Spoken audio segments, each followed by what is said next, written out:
welcome to Justice. I'm Judge Jeanine Pirro. Thanks for being with us tonight. And now to my open.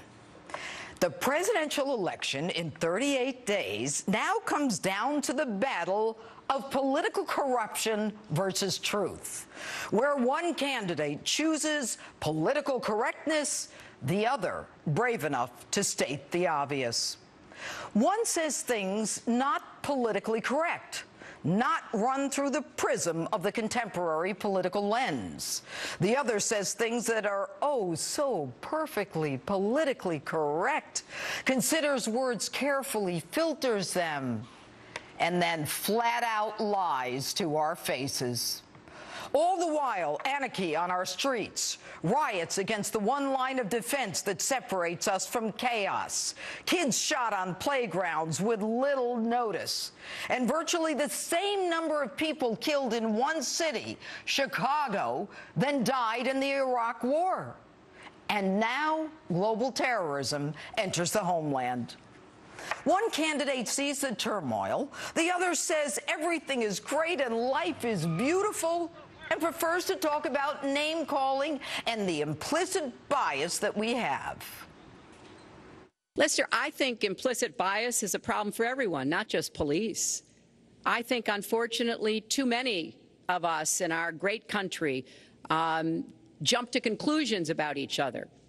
And therefore, I think we need all of us to be asking hard questions about, why am I feeling this way?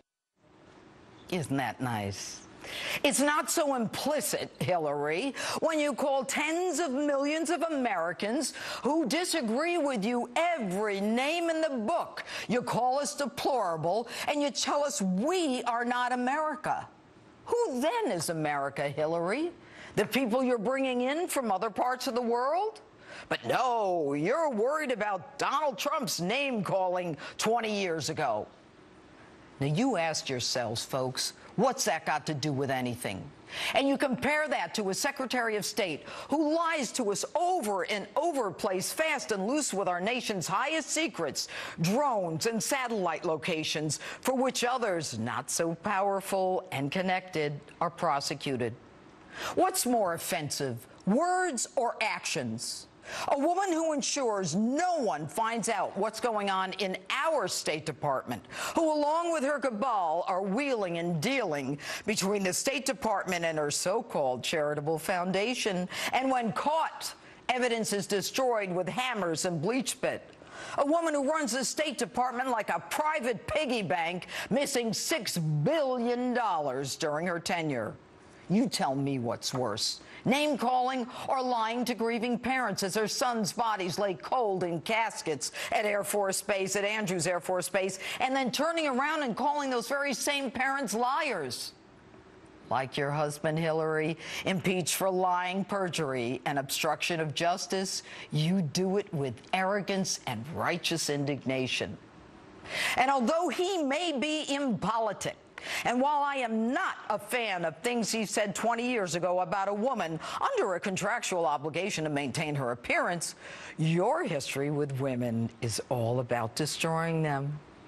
When you represented a pedophile who raped a 12-year-old girl, raped her into a coma for 5 days, her reproductive organs destroyed, you not only laughed when your pedophile client passed a lie detector, but you trashed an innocent sixth grader, a victim, saying with no factual basis she sought out men like her rapist and she was mentally unstable. And you're offended by Donald Trump's words, but when presented with the atrocities of a group called Boko Haram by the CIA and the FBI, you refuse to take action against them and label them terrorists, a group that's killed 2,000 people and now straps explosives to little girls. Might your relationship with your friend, Gilbert Chowdhury, a convicted Nigerian land developer who gave tens of millions to you and your foundation and global initiative, be the reason? The way you, Hillary, and your progressives fight terrorism is with a hashtag, Bring Back Our Girls. You don't support women, you destroy them. Whether it's all the women who accused your husband of serial marital infidelities, sexual harassment, or, yes, rape. Instead of protecting that 12-year-old, protecting a college intern, protecting a woman who claimed to be raped, your job, ruin them. Destroy any woman who gets in the way of your ambition. None of it the predator's fault.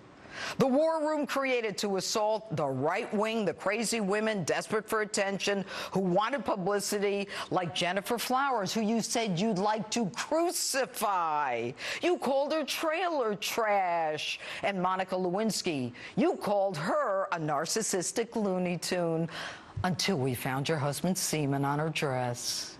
And Juanita Broderick, who says you threatened her. And I don't know what you said about Paula Jones, but you and your husband had to pay her $850,000 for your husband's sexual misdeeds. And you call them all bimbos. She's gaming you, folks. She takes money from countries who stone women for adultery to death. They kill them. They throw gays out of buildings. They kill them. This is a woman who's corrupted the State Department, the Department of Justice, and now, I am ashamed to admit it, the honored tradition of the Federal Bureau of Investigation. What's important, folks, are not words. What's important are actions. What's important is how one candidate has chosen to lie about issues that involve the government of the greatest nation on earth. One candidate who has chosen to lie about how she conducts the business of the United States of America, our business, the people's business, the governance of our nation. And now that you know what she is capable of, what's more important to you, political correctness or the truth? And that's my open. Tell me what you think on my Facebook page or Twitter, #Judge Jeanine.